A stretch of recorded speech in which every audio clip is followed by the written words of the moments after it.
Saudações a todos, saudações a todas, sejam todos e todas muito bem-vindos aqui ao canal. Estamos iniciando mais um bloco aqui de reflexões contemporâneas sobre direito e justiça, projeto que acontece na UNEB.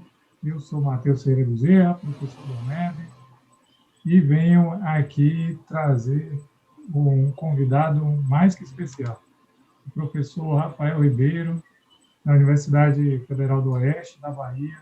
Ele que é doutor em Direito pela Universidade Federal da Bahia e vai falar um pouco sobre a constitucionalização do direito das sucessões, um tema bastante relevante e que foi, inclusive, alvo da sua pesquisa no doutorado. Então, saudações, professor Rafael.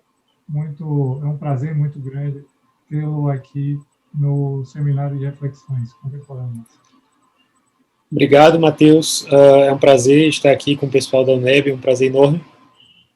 E agradecer o convite, agradecer a todo mundo que está assistindo a gente e dizer que fico feliz de manter esse diálogo interinstitucional entre a Universidade Federal do Oeste da Bahia e a Universidade do Estado da Bahia. Fico muito feliz porque acredito que temos sempre o dever de fomentar o direito civil na universidade pública. E vejo que nós, em Barreiras, você especificamente, em Valença ainda, né, fazendo isso com muito sucesso sempre. Então, é um prazer enorme estar aqui para falar um pouquinho do grande amor da minha vida acadêmica, que é o direito das sucessões. Se tem uma pessoa apaixonada por herança, sou eu. E não sou herdeiro. Então, é verdade. Quando eu te conheci pela primeira vez, a gente foi num compédio, né? Eram só nós da Bahia falando de direito das sucessões, acho que em 2016. E, né, de lá para cá eu vejo o seu empenho, a sua pesquisa na área. Né? Você está de parabéns na condução da sua pesquisa e na condução dessa dedicação à área, que só contribui mesmo com o desenvolvimento aí para a gente que estuda e aprende. É um importante influenciador do tempo. Gentileza sua. Mas é isso. Posso começar já? Porque hoje eu quero falar não de um direito das sucessões festivo, nesse sentido de um direito das sucessões efetivamente constitucionalizado, mas de um direito das sucessões que precisa ainda efetivamente sofrer os reflexos dessa constitucionalização. Eu tentei compartilhar minha tela, mas está bloqueado.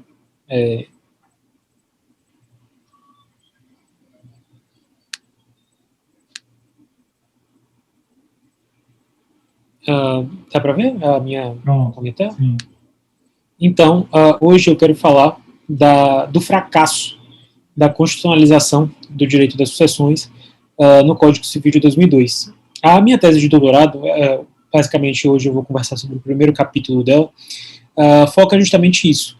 Ela focou na necessidade que ainda temos, uma necessidade urgente que ainda temos, de efetivamente reconstruir o direito das sucessões à luz da Constituição Federal, porque o que foi feito no Código de 2002 é claramente insuficiente, insatisfatório, inadequado para atender às demandas do efetivo movimento de constitucionalização da sucessão hereditária. E é a introdução a essa situação sobre o que eu quero conversar nessa oportunidade. Então, a palestra é sobre isso, né? Fracasso da constitucionalização do direito das sucessões no Código de 2002. A linguagem é um pouco forte e intensa, mas é isso mesmo. A gente vai ver que, de fato, o que se pretendeu fazer, ou que pelo menos deveria ter sido pretendido que fosse feito, não foi.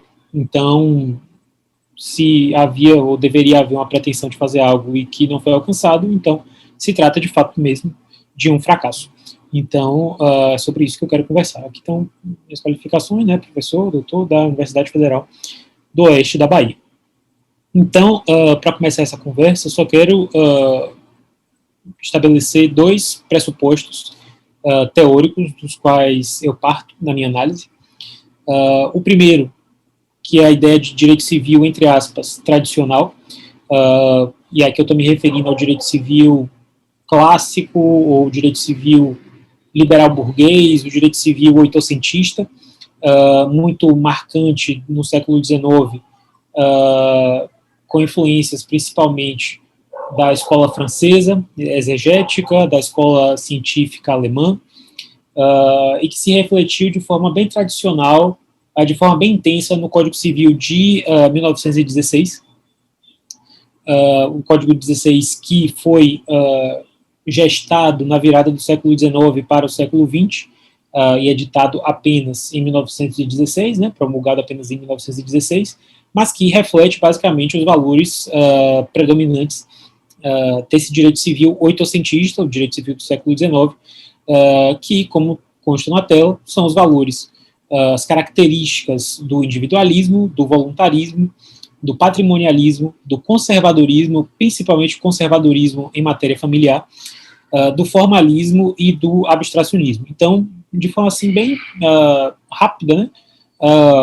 Quando eu falo de individualismo, eu estou falando que é um direito civil que tutela o sujeito em si mesmo, um sujeito isolado do restante da sociedade, um sujeito que é pai de família, que é proprietário, que é contratante, que é testador e que está preocupado apenas com seus próprios interesses e não com os da coletividade. Então, é um direito civil que não se preocupa de modo algum com, por exemplo, a ideia de interesses da sociedade, da coletividade, interesses de solidarismo, de solidariedade, por isso um direito civil individualista. Um direito civil voluntarista, porque é excessivamente preocupado com a ideia ainda de autonomia da vontade, não se falava em autonomia privada, não se falava em limites aos poderes jurígenos da autonomia. Um direito civil focado muito na ideia de negócio jurídico com poderes de criar direito e sobre os quais, né, o conteúdo dessas manifestações de vontade não passavam por juízos de merecimento, juízos de análise. Então o sujeito era livre para manifestar vontade, qualquer que fosse o conteúdo dessa vontade. Um direito civil que tutelava os institutos principalmente em função do patrimônio, da riqueza, por isso que é um direito civil patrimonialista, é um direito civil que tutela as relações interpessoais, focando de forma bem específica a acumulação de riqueza, sem se preocupar de forma significativa com a tutela da pessoa. Um direito civil conservador em matéria familiar, porque profundamente influenciado ainda por séculos, milênios até, de religiosidade. Então, é um direito civil que é fundado em um único modelo de família, estabelecido através de um casamento, que por quase toda a história ocidental, um casamento indissolúvel, história moderna, né, ocidental, um casamento indissolúvel, um casamento heterossexual, um casamento fora do qual os filhos não podiam ser reconhecidos, entre outras características, e uma família que era protegida como ente abstrato, uma família protegida em si mesma e não em razão dos seus membros. Então, para se proteger a família, se admitia inclusive o sufoco da felicidade e da realização dos membros dessa família.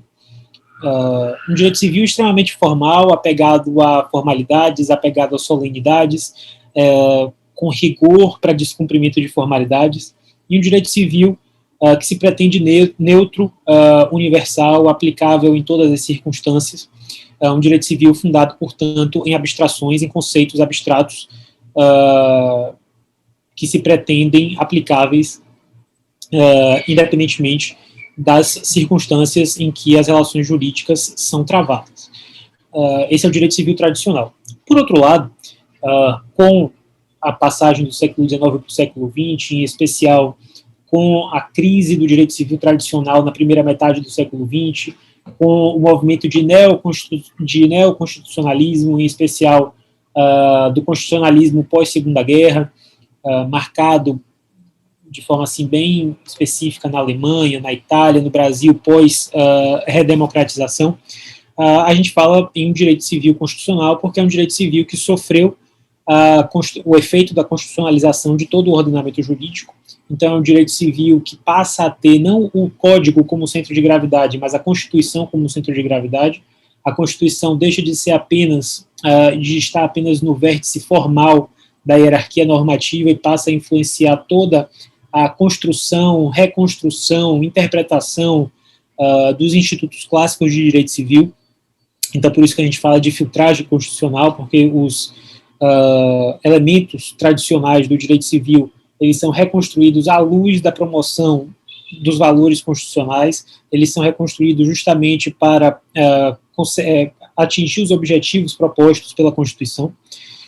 E nesse contexto, a gente tem a superação do papel tradicional do juiz, um juiz que, durante o período da modernidade, era visto como la bouche de la loi, a boca da lei, um juiz que simplesmente fazia operações formais de subsunção da norma ao fato, e aqui, com essa nova hermenêutica provocada pela constitucionalização do direito, inclusive do direito civil, nós temos um juiz que deve exercer um papel de criatividade, um juiz que deve aplicar o direito preocupado mais com a justiça do que com a letra da lei, um juiz, portanto, que pode utilizar parâmetros hermenêuticos novos, como a razoabilidade, a ponderação, a proporcionalidade.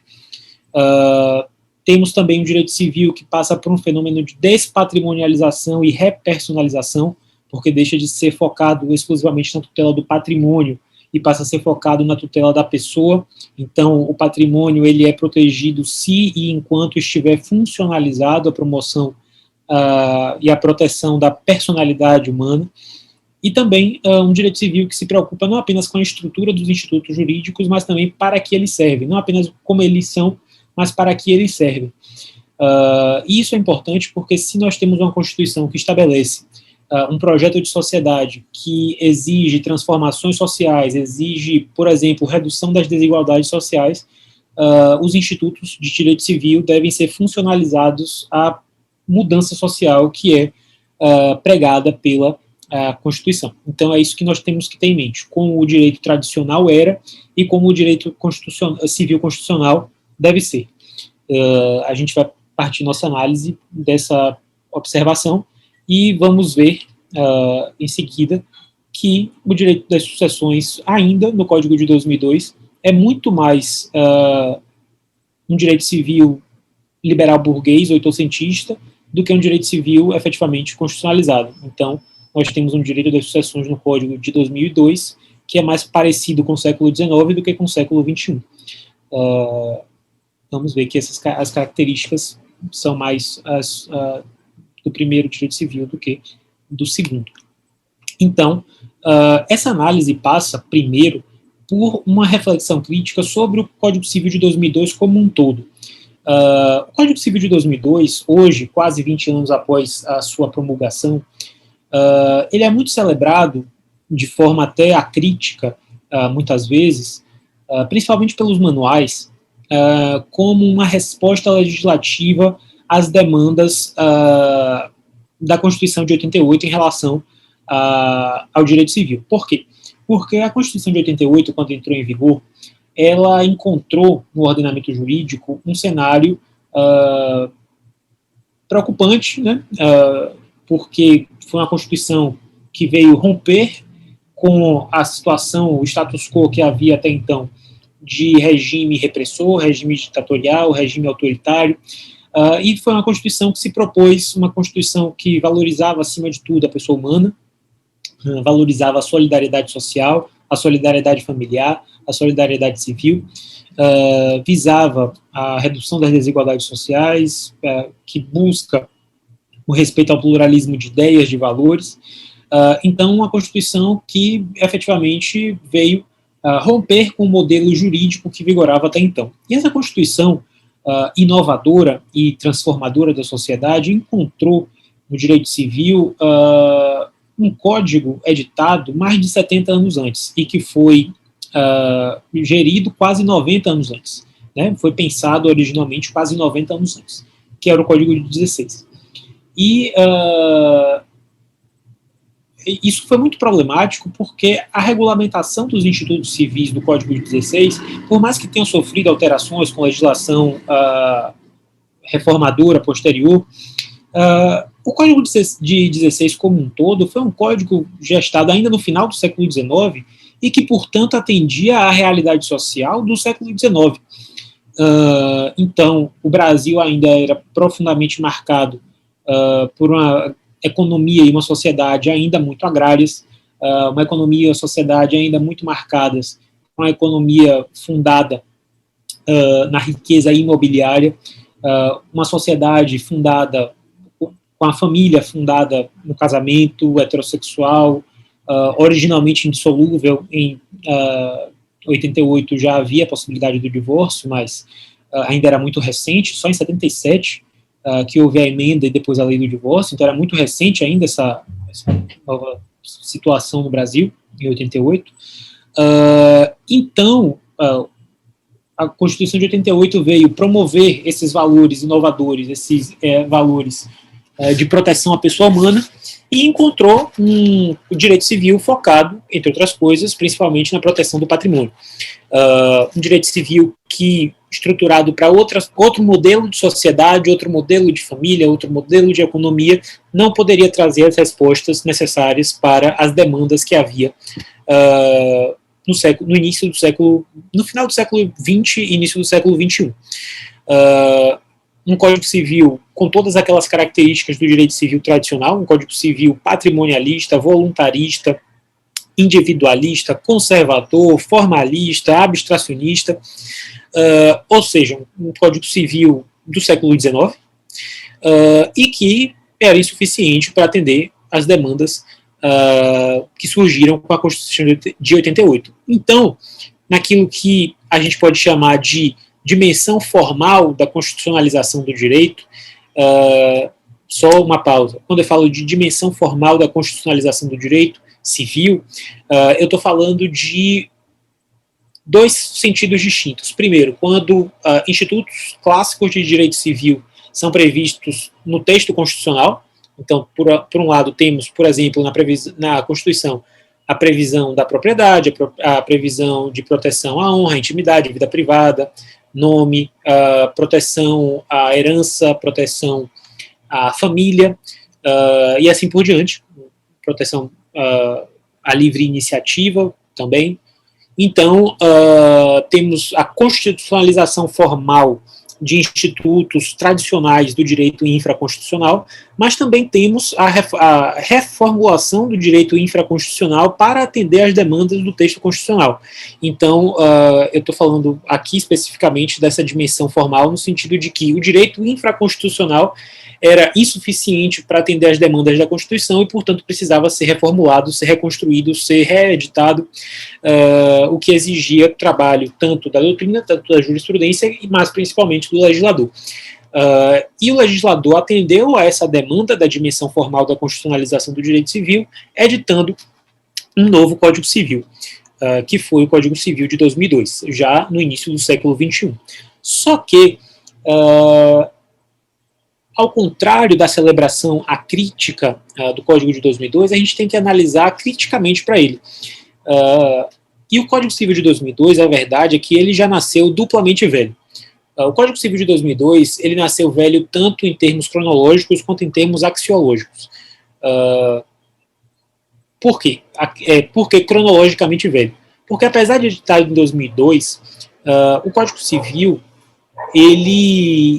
o anteprojeto do Código Civil foi formulado por uma comissão elaboradora que foi designada ainda em 69, que fez os seus trabalhos durante 6 anos e que em 75 enviou o projeto para o Congresso Nacional.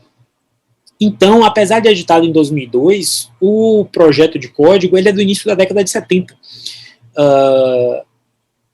Por isso que eu falo que ele é cronologicamente velho. Ele foi editado com um projeto de praticamente 30 anos, de aproximadamente 30 anos. Ainda que não tivesse havido uma mudança valorativa substancial, ainda que o pensamento, a ideologia predominante fosse a mesma em 2002 e em 70, o que não era, já haveria um profundo atraso cronológico mesmo porque em 30 anos, aproximadamente, houve demandas tecnológicas, houve demandas econômicas e demandas sociais que exigiram respostas que não eram trazidas pelo código projetado em 70. A sociedade mudou. Observar, né, desculpa interromper, pode falar. Fazer uma colocação. É interessante a gente observar que a Constituição, no que fala, por exemplo, um tema que vai envolver aí o direito de família e o direito de sucessões, quando fala em união estável, ela é muito mais avançada do que o Código, e dá justamente essa ideia. Parece que o Código de 2002, por ser de 2002, ele é mais atual. E não, né? Quando a gente vai ver na prática, a gente vê um monte de distorção, justamente principalmente na parte de sucessões. Né? Exatamente. Por conta disso. Exatamente, porque o próprio ministro, ex-professor, agora ministro Edson Fachin, ele fala, e é dele que eu pego essa expressão presentificação do pretérito, ele fala expressamente que o Código Civil de 2002 ele é uma resposta anterior e paralela à Constituição de 88. O Código é uma resposta legislativa anterior à Constituição e paralela à Constituição. Então, de fato, para várias circunstâncias, não apenas para a questão da família, nós temos um vínculo forte com o direito de família, direito sucessório, mas para vários outros ramos do direito também, do direito civil também, as respostas trazidas pela codificação de 2002 são insuficientes para as demandas existentes na sociedade já do início do século XXI. Porque se passaram 30 anos entre a elaboração e a sua promulgação, e o Congresso Nacional não deu conta de efetivamente fazer todas as modificações necessárias daquele anteprojeto apresentado. Por isso, por si só, se a ideologia tivesse se mantido a mesma, só essas novas demandas sociais, econômicas, familiares, já tornariam o código atrasado. Só que a gente tem o pior dos atrasos, a pior velhice do Código de 2002 não é essa velhice cronológica de 30 anos de defasagem, é a velhice axiológica, porque não apenas houve uma mudança de contexto social entre 70 e 2002, mas houve uma mudança significativa, ideológica, valorativa na sociedade. A comissão, quando foi formada, quando foi designada, foi em 69, poucos meses após a edição do pior documento possível da história da ditadura militar brasileira, o AI-5. Então, meses separaram o início do ápice, não estou nem falando do ápice, estou falando do início do ápice, então ainda estava no ápice, separaram o AI-5 da designação da comissão. E a comissão ainda recebeu a orientação de manter o Código Civil de 16 no máximo que ela pudesse. E ainda assim, em 75, quando foi enviado o projeto para o Congresso Nacional, ainda estava nesse contexto de recrudescimento da ditadura, de autoritarismo, de censura, de conservadorismo. Então, nós temos um anteprojeto que foi gestado nesse contexto autoritário. E na ciência política tem uma corrente de pensamento chamada institucionalismo histórico, que fala mais ou menos o seguinte, que as decisões políticas que são tomadas quando um instituto surge vão influenciar todo o restante da história daquele instituto. Então, se a gente trouxer isso para o direito, a gente pode dizer que as decisões políticas que foram tomadas no momento do surgimento do anteprojeto do Código, essas decisões vão permear todo o restante da história do Código, ainda que o Código tenha sido editado somente em um contexto completamente diferente, mas aquelas decisões que foram tomadas lá na década de 70, o que ficava dentro, o que ficava de fora do Código, como certas regulamentações iam ser feitas, etc, etc, etc, essas decisões marcaram e ainda marcam toda a história do Código Civil. E foram decisões tomadas em um contexto valorativo muito diferente daquilo que era necessário para atender às demandas da Constituição de 88. Então, é constrangedor ouvir, por exemplo, ler de Miguel Reale, na exposição de motivos do Código, que pouco importava o anteprojeto ter sido feito antes da Constituição de 88, porque a Constituição só veio a reforçar o sentido social que já tinha o anteprojeto. Eu, quando li aquilo pela primeira vez, eu fiquei constrangido porque é de uma acriticidade muito grande achar que, de fato, seria possível essa tomada tão avançada de decisões em setembro, em pleno ápice de um governo ditatorial. Então, portanto, na minha opinião, e na opinião da doutrina mais abalizada também, o código nasceu valorativamente velho porque gestado em um momento valorativo, axiológico, completamente diferente daquele que foi inaugurado com a Constituição de 88. É por isso que nós temos que ter sempre o cuidado de olhar para o código com a ideia de que ele tem uma aparência de novidade, principalmente por ser um código do século XXI, mas que, na verdade, reproduz o passado. Reproduz o passado por essas questões. Como eu falei, a comissão foi ordenada, né, foi orientada a manter o tanto que ela pudesse, e foi isso que ela fez. Foi isso que ela fez. Então, vários autores dizem, e eu concordo 100% com isso, que o Código de 2002 é mais uma atualização do Código de 16 do que um código verdadeiramente novo. Verdadeiramente novo. Então, e ainda assim, as influências do Código de 2002 não são as influências mais recentes que havia em 2002, quando ele foi editado. O Código poderia ter olhado, por exemplo, para o Código Civil do Quebec, que foi um Código Civil muito bom, inclusive editado na província canadense do Quebec, que foi de 94, se não me engano, relativamente próximo da edição final do Código de 2002. O Código de 2002 foi olhar para o Código Civil italiano. Então, sinceramente, se perdeu uma oportunidade de efetivamente editar um código que atendesse às demandas da Constituição de 88.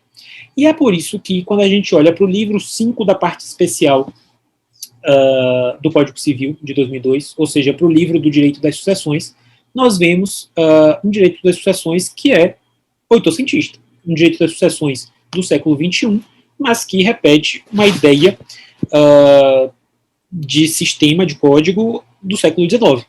O modelo liberal burguês do direito civil tradicional é repetido no livro 5, muito fortemente no livro 5 da parte especial do Código Civil. E a gente vai ver isso em instantes. Eu só quero fazer essa ressalva do caráter conservador do direito das sucessões, porque a gente encontra diversas vezes ao longo da história autores em diferentes contextos dizendo que o direito das sucessões é um dos mais, se não for o mais, ramo do direito que menos muda. Então, por exemplo, eu gosto muito de um autor alemão chamado Jens Beckert. Jens Beckert, uma das pesquisas dele foi comparando a história do direito das sucessões na Alemanha, na França e nos Estados Unidos. E ele reparou que nos 3 países do século XVIII até a atualidade, houve mudanças profundas. Então, houve a Revolução Americana, houve a Revolução Francesa, houve a unificação da Alemanha, houve a Segunda Guerra Mundial, a Primeira Guerra Mundial antes disso, enfim, houve vários processos de rompimento social, político nesses países, e que apesar dessas transformações, não só políticas, sociais, mas também econômicas profundas na história desses países, o direito das sucessões permaneceu, de forma geral, praticamente o mesmo nesses 3 países. É o que ele chama de longue durée do direito das sucessões. E isso a gente já encontrava, por exemplo, em Tocqueville. Alexis de Tocqueville, em Democracia na América, ele tem um trecho que ele fala assim, que o legislador legisla sobre sucessões e depois repousa durante séculos. Ou seja, o legislador legisla uma vez sobre a herança e não precisa voltar àquele assunto, porque a regulamentação tende a permanecer a mesma. No Brasil também a gente vê muitos autores falando nesse sentido, inclusive antes do próprio Código Civil de 16. E, de fato, o direito das sucessões sofre muito poucas alterações ao longo da história. E isso se refletiu no Código de 2002. Houve pouquíssimas inovações do Código de 2002 em relação ao Código de 16 em matéria sucessória. Então, eu trouxe aqui, por exemplo, algumas ilustrações disso. Na exposição de motivos do Código de 2002, as novidades trazidas na exposição de motivos sobre o direito das sucessões ocupam menos de 2 páginas. Isso é muito significativo porque é o menor de todos os espaços dedicados a novidades em relação a todos os outros ramos do direito civil. Então, você tem mais espaço dedicado às novidades na parte geral, você tem mais espaço dedicado a novidades no direito de família, óbvio, no direito dos contratos, você tem mais espaço dedicado a mudanças no direito das obrigações, você tem mais espaço dedicado a mudança nos direitos reais, no direito de empresa. O menor espaço dedicado para mudanças, para inovações legislativas, foi justamente o dado ao direito das sucessões. Isso é sintomático, isso é significativo. E aí, quando a gente vai olhar, efetivamente, não mais para a exposição de motivos, mas lá para o livro 5 da parte especial do Código Civil, nós vemos o que para mim é profundamente constrangedor, que eu teria vergonha de fazer isso. Não vou dizer a maior parte, mas um número substancial de artigos do Código de 2002 é repetição ipsis literis, copia e cola, Ctrl-C, Ctrl-V, do Código Civil de 2002. As pessoas não tiveram trabalho algum, copiaram e colaram a redação do Código de 16 no Código Civil de 2002, repetiram os artigos. E o pior, em outros muitos artigos, não foi Ctrl-C, Ctrl-V, mas houve mudanças redacionais muito simples.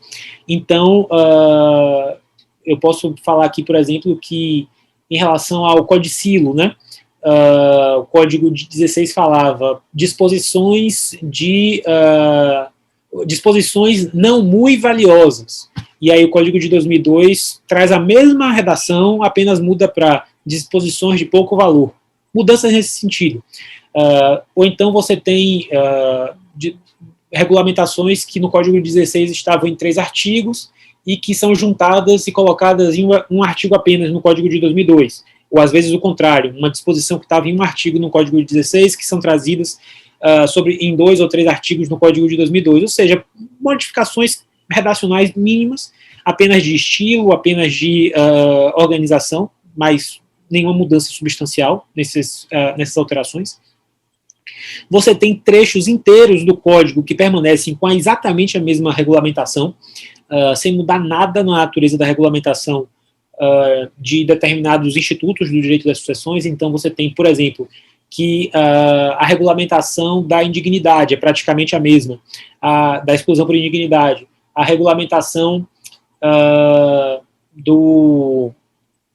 da aceitação e renúncia de herança, praticamente a mesma, a regulamentação da revogação de testamento, praticamente a mesma. Então, sistemas inteiros, né, partes inteiras de institutos de direito das sucessões mantidos sem qualquer alteração em relação ao Código 16, e se perdeu a oportunidade até de consertar alguns equívocos que a doutrina já apontava há muito tempo que acontecia no Código de 16. Então, por exemplo, mesmo antes do Código de 2002, já se falava que o legislador de 16 tinha cometido uma atecnia quando falava, na parte de renúncia da herança, que os credores do herdeiro renunciante podem aceitar a herança por ele. O que está errado. A doutrina, desde antes de 2002, há muito tempo, já era praticamente unânime em se falar que isso é uma tecnia legislativa, porque o credor do herdeiro renunciante não aceita a herança por ele. O que acontece nessa situação é uma ineficácia da renúncia prejudicial a credor. Mas o Código de 2002 veio e repetiu, apesar dessa coisa bem estabelecida na doutrina de equívoco, o Código de 2002 veio e repetiu o mesmo erro que era praticamente unânime e que, portanto, poderia ser consertado. Para além disso, para além dessas poucas inovações, As inovações que vieram, em grande parte, foram inovações insuficientes, inovações, às vezes, até muito ruins. Aí eu trouxe como exemplo o que você já havia suscitado, Matheus, agora há pouco, a questão da união estável. Então, o Código de 2002 tinha a obrigação de positivar direitos sucessórios decorrentes da união estável, porque a Constituição de 88 positivava expressamente a união estável como modalidade de família. Então, o legislador sabia que tinha a obrigação, portanto, de prever efeitos hereditários decorrentes da união estável. E o fez no artigo 1790. Desde que eu comecei a dar aula, em 2014, eu já dizia que, inevitavelmente, esse artigo 1790 seria declarado inconstitucional, como de fato o foi. Era, até então, o pior artigo de todo o Código Civil. Não tinha artigo pior do que o artigo 1790 em todo o Código Civil. Por uma série de razões. Primeiro, era um artigo que falava de vocação hereditária, mas que estava previsto nas disposições gerais do direito sucessório, ou seja, estava topograficamente errado, estava no lugar errado. No mais, era um artigo que, na maior parte dos casos, tratava a união estável de forma desfavorável em relação ao casamento. Então, estabelecia uma hierarquia de direitos sucessórios a depender da entidade familiar dentro da qual o sujeito estivesse se relacionando. E, entre outras coisas, o que para mim é até assustador, é que o artigo 1790 chamava o companheiro a suceder naqueles bens dos quais ele já era meeiro. A lógica é você ser chamado a suceder naqueles bens dos quais você não é meeiro. Essa é a lógica que segue o Código Civil para o casamento. E o artigo 1790 não, dizia que o companheiro seria chamado a suceder não naqueles bens que eram excluídos da comunhão, mas naqueles bens que já integravam a comunhão. Então, inovação legislativa que teve de ser, inevitavelmente seria, inexoravelmente seria declarada inconstitucional, como foi pelo Supremo Tribunal Federal. Perdão. Para além das poucas inovações e das inovações ruins, nós temos uma técnica legislativa com descaso, com negligência. Eu trouxe como exemplo o artigo 1829, inciso 1, que é o que trata da ordem de vocação hereditária, né? E no inciso 1 trata da vocação hereditária dos descendentes em concorrência com o cônjuge. E esse artigo 1829, ele faz uma referência, fala assim, salvo no regime da separação obrigatória, e aí manda para o artigo 1640, faz remissão legislativa ao artigo 1640, que é um artigo que não fala sobre separação obrigatória. Então, a remissão legislativa é como se aquele artigo estivesse fazendo remissão à separação obrigatória para um artigo que não falava de separação obrigatória. Então, o legislador é injustificável ter cometido equívocos dessa natureza. Então, a gente pode concluir, né, essa ideia de que o livro 5 da parte especial do Código Civil de 2002, ele padece daquilo que o professor Gustavo Tepedino chamou de racionalização estática. Gustavo Tepedino fala de racionalização estática para o Código Civil como um todo, e isso se aplica aqui perfeitamente ao direito das sucessões. Por quê? Porque o legislador olhou para o passado. O legislador simplesmente olhou para o passado, quando ele já deveria estar olhando para o futuro. O legislador atendeu aquelas demandas que já havia, e como a gente viu, atendeu a demandas assim, de forma bem insuficiente, de forma bem precária, e se despreocupou completamente da obrigatoriedade que ele teria de entender o direito em profunda transformação por necessidade de atender às demandas sociais que já vinham acontecendo, que continuavam acontecendo e que ainda continuariam e passariam a ocorrer no futuro. Então, quando se fala de racionalização estática, nesse sentido, de olhar para o futuro, de olhar para o passado, apenas, e legislar sem olhar para o futuro, sem atender às demandas futuras. E é por isso que nós temos um código um livro de direito das sucessões, que responde mal a demandas que havia, não responde a demandas que já existiam, mas que ainda estavam se iniciando, e que silencia completamente sobre... não se usa uma técnica legislativa capaz de olhar para o futuro, capaz de dar abertura a novas realidades. Então, a gente vai falar sobre isso ainda, mas eu queria ressaltar que no Código de 2002, né, o direito das sucessões no Código de 2002, ele é marcado pela permanência valorativa, pela forma de se pensar o direito, pela forma de se legislar o direito, do modelo do direito civil tradicional, ou seja, do modelo civil, do modelo de direito civil oitocentista. Então, nós temos um direito das sucessões no Código Civil de 2002 que é totalmente patrimonialista. Então, nós temos, no movimento de constitucionalização do direito civil, a ideia de reconstrução, como conversamos já, de reconstrução dos institutos de direito privado à luz da tutela da personalidade. Ou seja, nós temos a prevalência das situações existenciais sobre as situações patrimoniais, nesse fenômeno, né, de despatrimonialização e repersonalização do direito civil. Quando a gente olha para o direito das sucessões no Código de 2002, a gente olha para um direito das sucessões praticamente exclusivamente patrimonialista. Nós vemos um direito das sucessões que tutela simplesmente o sujeito proprietário. O de cujos era aquele que tinha, os herdeiros, os sucessores, são aqueles que passam a ter.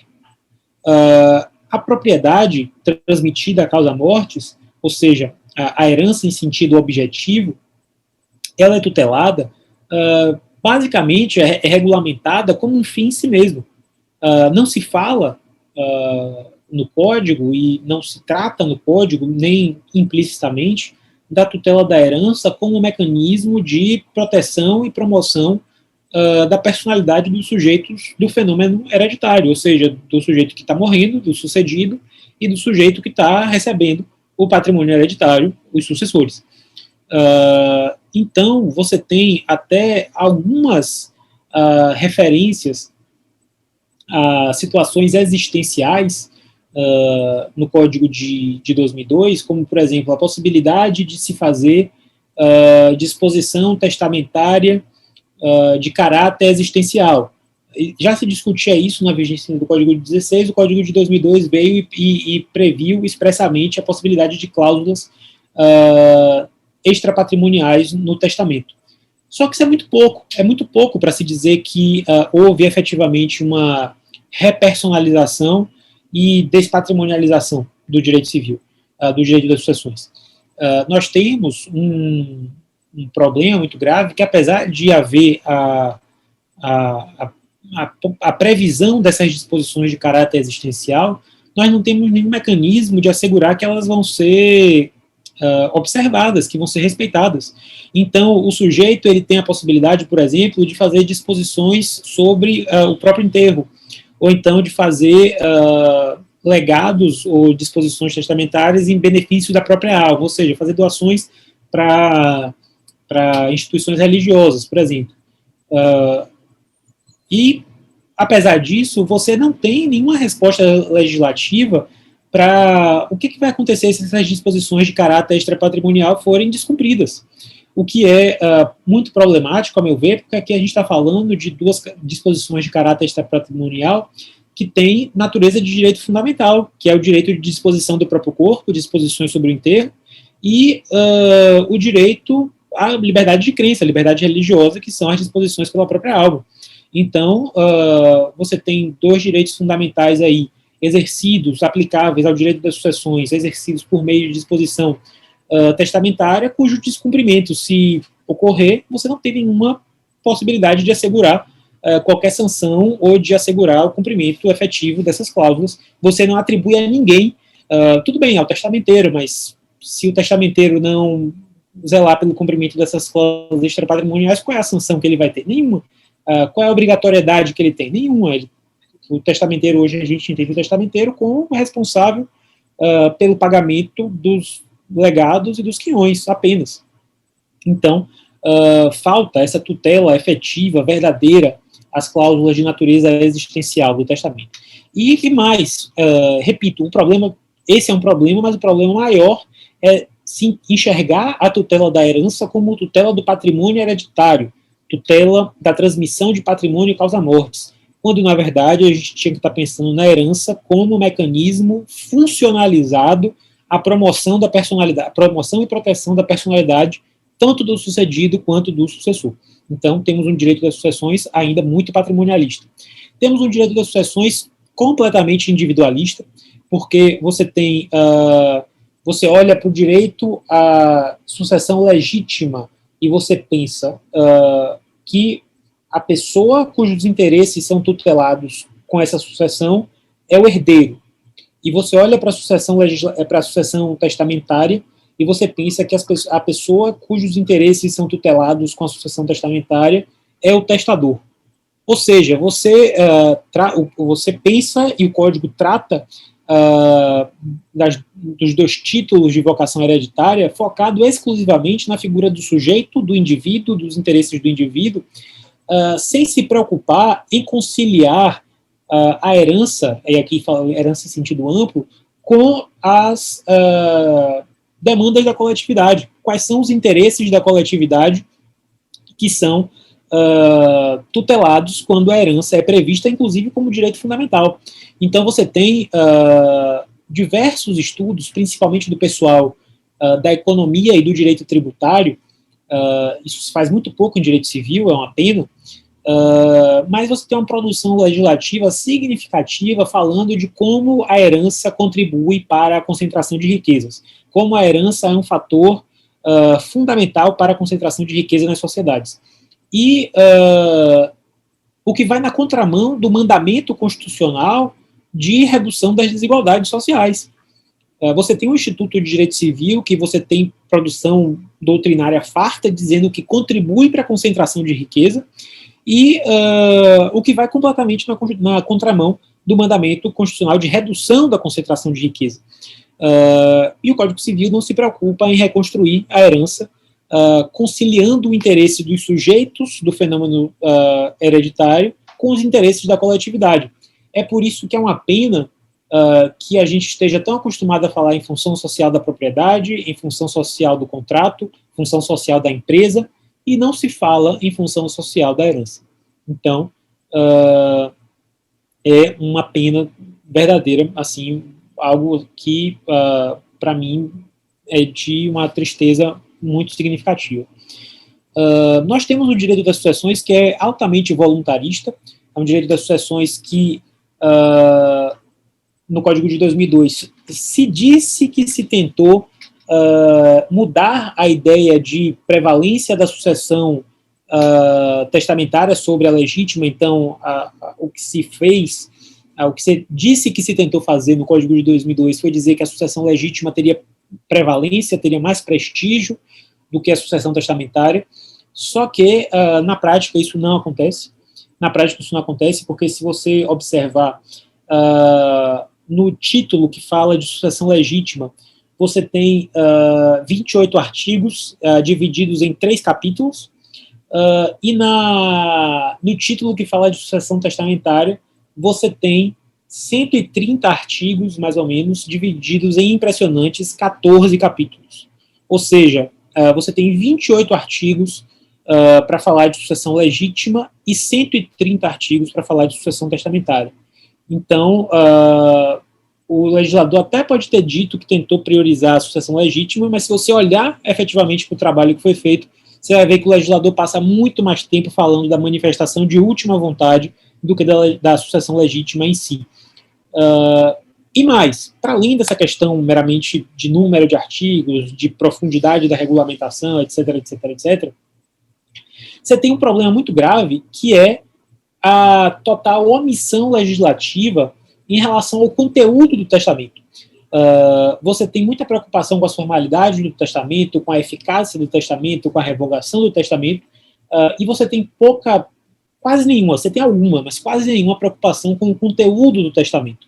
O Código Civil, em termos de conteúdo do testamento, se preocupa e acha suficiente que está regulamentando esse conteúdo apenas estabelecendo restrição quantitativa de 50% do patrimônio hereditário, que pode ser previsto no testamento, caso haja herdeiros necessários. Mas essa é a preocupação substancial. Ainda há outras cláusulas que são proibidas e tal, mas a principal limitação de conteúdo do testamento é uma limitação quantitativa, universal, neutra, abstrata, que o Código entende que é o suficiente para controlar o conteúdo da manifestação de última vontade. Então, você tem uma insuficiência dessa própria restrição quantitativa da manifestação de última vontade. Eu considero que a forma como a legítima ela é regulamentada é insuficiente para os fins aos quais ela se destina. Então, eu entendo que a sucessão forçada, né, o mecanismo de transmissão compulsória de patrimônio para determinadas pessoas deveria ser outro, não deveria ser o do legítimo. Eu até entendo que deve sim haver sucessão forçada, mas não nesse modelo. Mas isso é um papo para ser aprofundado em outra oportunidade. Mas o pior também é que, além dessa insuficiência da restrição quantitativa à vontade manifestada no testamento, você tem a completa omissão, uma quase completa omissão do controle qualitativo da manifestação de última vontade. Então, você não tem efetivamente no Código a previsão de um juízo de merecimento das disposições do testamento. Você não tem o Código preocupado em saber o que é que aquele sujeito está prevendo, se aquela cláusula testamentária merece ou não ser tutelada, se aquela cláusula testamentária é compatível com outros valores, outros princípios que permeiam todo o ordenamento e, especificamente, o direito civil. Então, você não tem, por exemplo, a previsão de invalidade de uma cláusula testamentária com motivo ilícito do testador.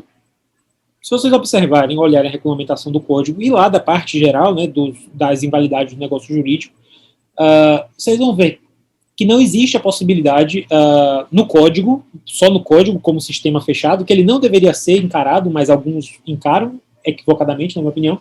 Você vê que o Código não traz uma previsão específica de invalidade de disposições de negócios jurídicos unilaterais por motivo ilícito. Então, pela letra fria do Código, se uma disposição testamentária for feita com motivo ilícito, ela não poderá ser invalidada. É claro que isso é nos termos do Código, a gente pode argumentar com fundamento constitucional nisso, né?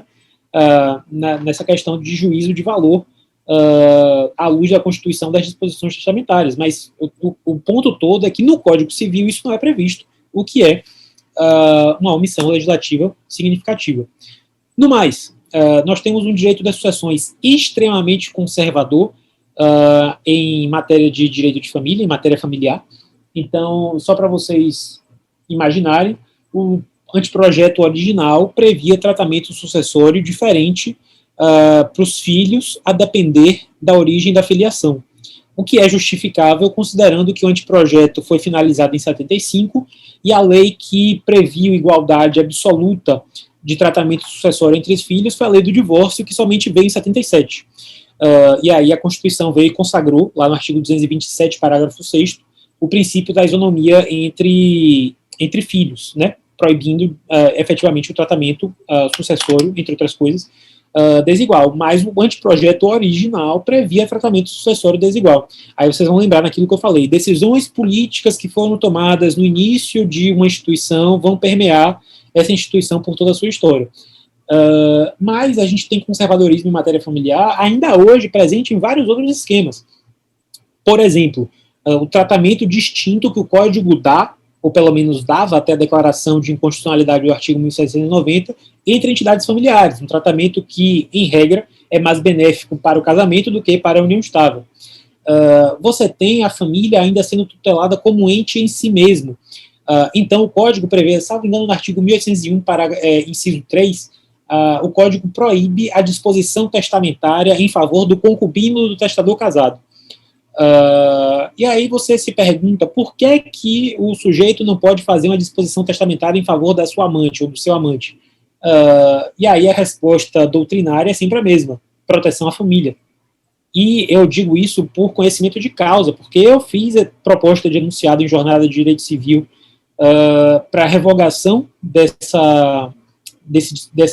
dispositivo normativo do Código Civil, e a proposta foi combatida por doutrinadores mais conservadores, principalmente os do ADFAS, alegando justamente proteção à família como fundamento do artigo 1801, inciso 3, que proíbe disposição testamentária em favor do concubino do testador casado. Então, temos essa situação. Temos algumas outras, mas eu queria dar destaque em especial para a previsão de apenas uma única ordem de vocação hereditária. Isso, para mim, é o mais problemático de tudo. Nós temos uma única ordem de vocação hereditária do Código Civil, agora, principalmente com a declaração de inconstitucionalidade do artigo 1790, nós tínhamos duas: uma ordem de vocação hereditária padrão, do artigo 1829, e uma ordem de vocação hereditária acessória, que era da união estável, no artigo 1790. Agora, com a declaração de inconstitucionalidade do artigo 1790, nós temos uma única ordem de vocação hereditária no Código Civil de 2002, a do artigo 1829, e que se pretende one size fits all, ou seja, um único modelo que serve para tudo. O que é claramente insuficiente, porque essa ordem de vocação hereditária do artigo 1829 pressupõe uma família fundada num casamento, e aí você aplica agora a união estável por força da declaração de inconstitucionalidade do artigo 1790, do qual se geraram filhos. Só que essa modalidade de vocação hereditária, ela é potencialmente insuficiente para atender a estruturas familiares que não se adequam a esse modelo de família pensado pelo Código. Então, você não tem uma ordem de vocação hereditária que seja suficiente para atender especificamente a uma família anaparental. Dois irmãos que vivem juntos, moram juntos, e que um deles eventualmente tem um filho, mas que o filho não se relaciona, enfim. Ou seja, está constituído mesmo uma família anaparental entre aqueles dois irmãos. Quando um morre, quem vai receber o patrimônio dele é o filho dele lá, por mais que não esteja fazendo parte daquele núcleo familiar. E o irmão que efetivamente constituía aquela família anaparental é completamente invisibilizado pela ordem de vocação hereditária do Código. Da mesma forma, se você tem uma família monoparental, um núcleo familiar composto por apenas um dos genitores e seus descendentes, e você tem outro genitor que é reconhecido, ele está lá no termo de nascimento, mas que é afastado, que não faz parte daquele núcleo familiar, se um desses descendentes morre, em tese, ambos os genitores vão suceder. Está lá prevista a divisão do patrimônio entre os ascendentes, quando o descendente morre. Independentemente de, na realidade, no caso concreto, você está falando de uma família monoparental, no qual, no núcleo familiar, havia apenas um dos genitores, por mais que o outro efetivamente tivesse reconhecido, mas não era presente, não fazia parte daquele núcleo familiar. E isso sem falar nos modelos de família não heteronormativos, que são completamente invisibilizados pela ordem de vocação hereditária do Código de 2002. Então você tem que sofrer um pouco para admitir, para verificar como vão ser feitas as vocações hereditárias em caso de multiparentalidade, como vão ser as ordens de vocação hereditária em caso de poliamor, e são questões para as quais o Código não traz respostas. São modelos de família, tanto aqueles mais tradicionais, família monoparental, família anaparental, e mesmo as mais pós-modernas, que são completamente invisibilizadas e marginalizadas pelo Código de 2002, porque temos, repito, um direito das sucessões extremamente conservador em matéria familiar no Código de 2002. No mais, para eu não me demorar tanto. Pode falar, Matheus. É verdade, a gente às vezes não se dá conta do quanto o Código ele mantém a estrutura na parte de sucessões, às vezes até no direito de família ele está um pouco mais aberto, mas as sucessões não se mantêm ainda mais de uma forma mais conservadora ainda. Já estamos caminhando aqui para quase uma hora desse bate-papo. Quando a conversa é boa, né, a aula é boa, a exposição é boa, o tempo vai passando de uma forma rápida. E aqui eu vou já pedir, né, para você fazer as suas considerações finais, fazer a sua abordagem final aqui e a sua impressão sobre essa questão da constitucionalização. Beleza. Eu só vou finalizar rapidamente falando que o Código Civil de 2002, em matéria sucessória, é extremamente formalista, porque traz, principalmente em matéria de sucessão testamentária, diversas formalidades para a elaboração do testamento e um rigor formal muito grave para o descumprimento dessas formalidades, e um direito das sucessões extremamente abstrato, abstracionista, preocupado em trazer normas que se apliquem de forma universal para todas as sucessões, independentemente da quantidade dos bens que são transmitidos, independentemente da qualidade dos bens que são transmitidos, e independentemente das relações efetivas que havia entre a pessoa que está morrendo e os seus sucessores. Então, você não tem, por exemplo, margem para deliberar sobre o tamanho da sucessão forçada. Você não tem margem para deliberar sobre quem deve ser sucessor. Você não tem margem para deliberar quanto cada sucessor deve receber, considerações de isonomia material. Se trata apenas com isonomia formal. E assim por diante. Então, o Código Civil, um direito das sucessões, preocupado excessivamente com essas normas gerais e abstratas, universais, e que são, portanto, insuficientes para atender as peculiaridades de cada sucessão. Eu vou passar aqui só para falar, principalmente, que a gente precisa, a minha consideração final é, nós precisamos, efetivamente, para que haja um movimento de constitucionalização do direito das sucessões, precisamos de um movimento duplo. Precisamos de um movimento em dois sentidos. Em primeiro lugar, reformas legislativas profundas. Não dá para ficar com o código como ele está. Ele é claramente insuficiente para atender as demandas de constitucionalização do direito das sucessões. Então, precisamos de reforma legislativa e precisamos de um desenvolvimento de uma teoria crítica do direito das sucessões que fundamente, essa teoria crítica na doutrina, que fundamente decisões jurisprudenciais que efetivamente reconstruam, repensem, reformulem o direito das sucessões à luz da Constituição. Então, nós precisamos dessa teoria crítica que diga o que o direito das sucessões é à luz da Constituição, ou seja, uma teoria descritiva do direito das sucessões constitucional e de uma teoria normativa do direito das sucessões constitucional para dizer o que é que a herança deve ser à luz da Constituição. Só assim nós podemos superar o status quo normativo ruim, com essa teoria crítica, porque se reflexões profundas não forem feitas pela doutrina, nós vamos ter a ausência de críticas ao direito das sucessões como ele é ruim, e também não vamos ver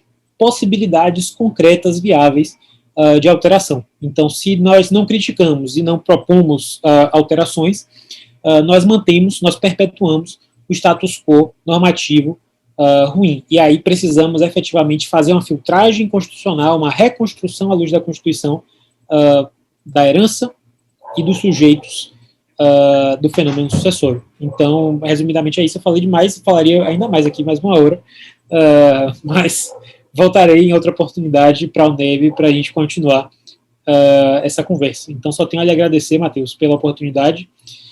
Lamentar que o Código de 2002 não me permita ser mais festivo quanto ao direito das sucessões, ser crítico, mas a gente faz a nossa parte. A gente não pode se omitir. E agradeço por esse espaço de compartilhar essas ideias. Valeu. Tá certo. Eu agradeço você, a sua disposição, ao seu conhecimento aqui, para a gente poder compartilhar com o NEB. E esse conteúdo, ele vai para a nossa página no YouTube. Depois eu vou mandar o link quando eu fizer a edição e fizer o lançamento, e aí eu vou mandar o link para você para fazer a divulgação. Tá? Mas vai ficar disponível aí. Te agradeço mais uma vez aí por ter aceitado o convite. E sempre valeu, Matheus. Agora é você que tem que ir para o FOB para palestrar. Sim. Vamos marcar, sim. Vamos combinar também. Beleza. O tema, e aí a gente faz essa parceria aí também. certo? Beleza, vai ser um prazer. Então, muito obrigado. Valeu, Matheus. Um abraço. Até mais.